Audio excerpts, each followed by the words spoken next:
Silloin kun minä olin nuori, niin tuosta olisi tullut satinkutia.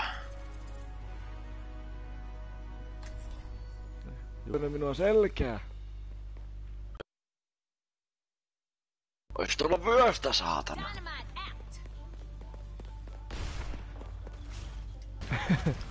Nahkavyöstä iskes antoi aina selkään. Jep. Eikä sillä nahkasella osalla, vaan sillä vyösolojella. Jep. Et kyllä perspakarat hohkas kirkkaammin kuin päiväaurinko. Niinku joulupukin poskipäät. Just näin. Perspakarat punotti kun joulupukin